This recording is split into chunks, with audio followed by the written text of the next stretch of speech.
आज हम प्रिज्म द्वारा प्रकाश का अपवर्तन देखेंगे। तो प्रिज्म द्वारा प्रकाश का अपवर्तन अपवर्तन होता है कि जब कोई किरण एक माध्यम से दूसरे माध्यम से जाती है तो वो अपने विचलन होने का जो वो अपने मार्ग से विचलित हो जाती है उसे अपवर्तन कहते हैं हम। तो अब ये किरण है, जैसे कि ये किरण आ रही है हवा से, आ रही है एक माध्यम में, कांच में आ रही है, तो ये अभिलंब की ओर, ये अभिलंब है तो अभिलंब की ओर झुक रही है। ये किरण को ऐसे जाना चाहिए किंतु ये इधर झुक गई।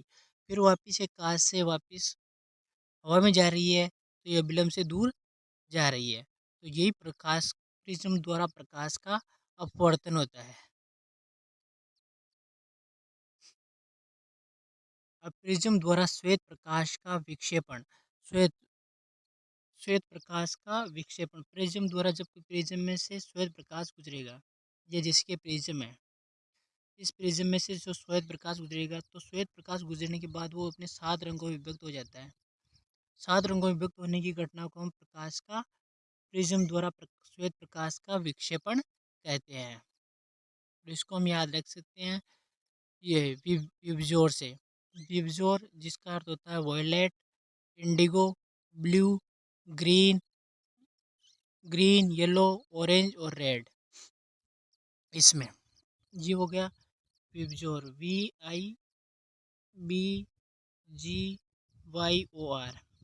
ये विबजोर हो गया। विबजोर हो गया। विबजोर की विबजोर के बारे में आपको कुछ बातें बता देता हूँ मैं। ये विबजोर होता है IBGYOR। अपन यहाँ इधर से उधर चलते हैं तो इसकी तरंग दैर्घ्य बढ़ती है। जिसकी तरंग दैर्घ्य बढ़ती है, जिस व्युत्क्रमानुपाती होता है तरंग दैर्घ्य और विचलन कोण। जिसकी सबसे ज़्यादा तरंग दैर्घ्य होगी वो सबसे कम विचलित होगा। ऊपर से नीचे जाने पर तरंग दैर्घ्य बढ़ती है तो, और इधर विचलन कोण बढ़ता है। जैसे कि अब श्वेत लाल रंग है तो लाल रंग लास्ट लास्ट में आता है। लाल रंग लास्ट लास्ट में आता है तो इसका क्या होता है, तरंग तरंग दैर्घ्य सबसे अधिक होती है। तरंग दैर्घ्य सबसे अधिक होती है तो इसका विचलन कोण क्या होगा, सबसे कम। तो ये क्या विचलित सबसे कम होगा तो इसको हम दूर तक, विचलित नहीं होगा तो हम इसको दूर तक दे सकते हैं, इसलिए।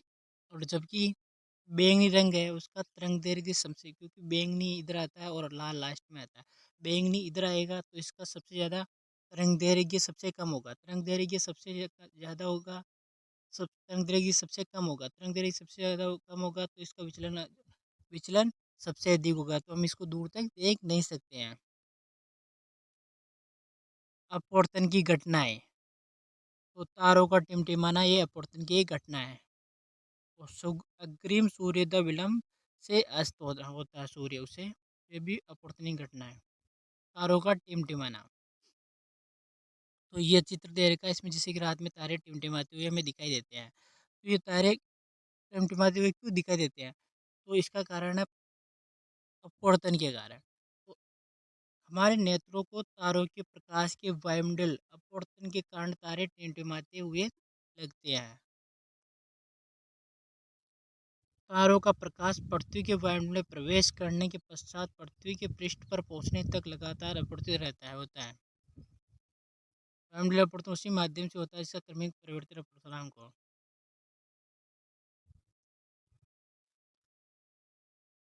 कहने का मतलब ये है कि ये मतलब जैसे कि ये तारे हैं, यहाँ पर कोई व्यक्ति खड़ा हुआ है तो ये तारे हैं ना, वायुमंडल में जैसे प्रवेश करेगा तो ये बार बार अपवर्तित होकर हमें दिखाई देता है, तो इसलिए तारे हमें टिमटिमाते हुए दिखते हैं।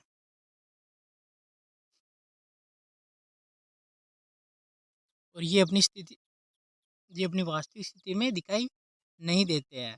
ये अपनी अवास्तविक स्थिति में दिखाई देते हैं क्योंकि ये बार बार अपवर्तित होते रहते हैं, इसलिए। अग्रिम सूर्योदय तथा विलंब सूर्यास्त, अग्रिम सूर्योदय और विलंब सूर्यास्त अपवर्तन के कारण होता है। अपवर्तन के कारण कैसे होता है कि हमें 2 मिनट पहले, जैसे कि हम देखते हैं कि ये 2 मिनट पहले तो हमें सूर्योदय होता हुआ दिखाई देता है और 2 मिनट बाद सूर्योदय अस्त होता हुआ तक दिखाई देता है हमें ये अपवर्तन के कारण होता है।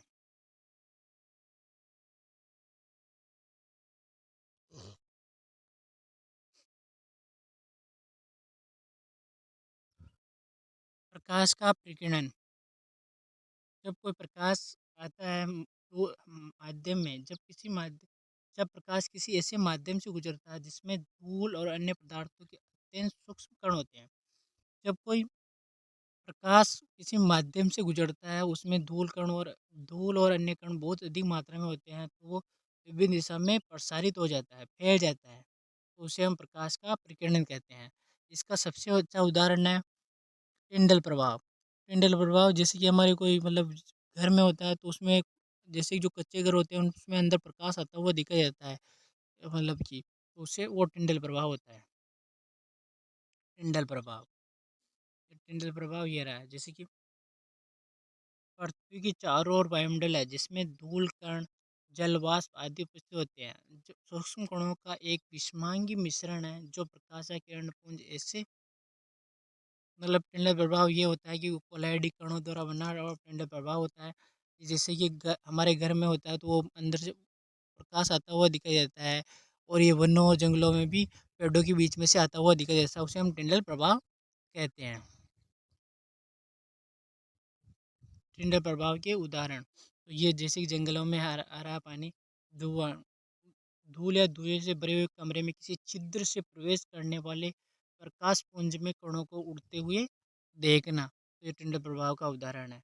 और घने जंगलों के वितान से सूर्य की किरणों का गुजरना, जंगल के कुआसे में जल सूक्ष्म बूंदों को द्वारा प्रकाश का प्रकीर्णन। स्वच्छ आकाश नीला क्यों दिखाई देता है? जैसे कि हम देखते हैं कि आकाश हमें नीला दिखाई देता है, तो नीला क्यों दिखाई देता है? ये नीला दिखाई देने के कारण है कि भाई ये वी, जैसे कि मैंने अभी आपको बताया VIBGYOR, विबजोर, और विबजोर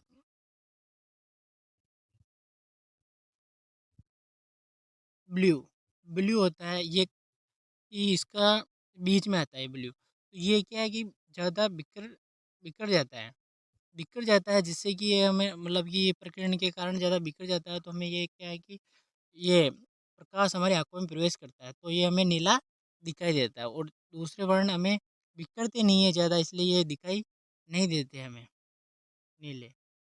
सिग्नल सिग्नल के लिए लाल रंग का प्रयोग क्यों किया जाता है? सिग्नल के लिए लाल रंग का प्रयोग किया जाता है क्योंकि अभी मैंने आपको बताया जैसे कि VIBGYOR, तो मैंने भी बताया कि इधर जाने पर हमारी तरंग दैर्घ्य बढ़ती है, तो सबसे ज़्यादा तरंग दैर्घ्य किसकी होती है? लाल की होती है, और लाल की सबसे ज़्यादा तरंग दैर्घ्य होने के कारण ये सबसे कम विचलित होगा, विचलित सबसे कम होगा तो ये दूर तक हमें दिखाई देगा, तो दूर तक दिखाई देगा तो हम कोई गाड़ी वाड़ी चला रहे हैं तो हम दूर से पता कर सकते हैं कि भाई आगे ट्रैफिक जाम है, इसलिए सिग्नल का लाल रंग प्रयोग किया जाता है। सूर्योदय सूर्यास्त के समय सूर्य लाल दिखाई देता है, क्यों है? तो ये होता है सूर्योदय सूर्यास्त लाल दिखाई देता है क्योंकि सूर्योदय तथा सूर्यास्त के समय सूर्य की किरणें पृथ्वी के वायुमंडल में अधिक दूरी तय करती है, जिसके कारण सूर्य के प्रकाश का प्रकीर्णन हो जाता है। क्योंकि लाल रंग का प्रकीर्णन बहुत कम होता है अतः हमें सूर्य लाल रंग का दिखाई देता है, क्योंकि सूर्य का प्रकीर्णन प्रकीर्णन बहुत कम होता है, मतलब कि ये विचलित बहुत कम होता है, विचलित बहुत कम होता है, तो ये सूर्य में सूर्य लाल दिखाई देता है क्योंकि ये दूर तक लाल रंग दूर तक दिखाई देता है। धन्यवाद दोस्तों। यदि आपको हमारी क्लास अच्छी लगी हो तो लाइक करें, सब्सक्राइब करें और अपने दोस्तों के साथ शेयर करें।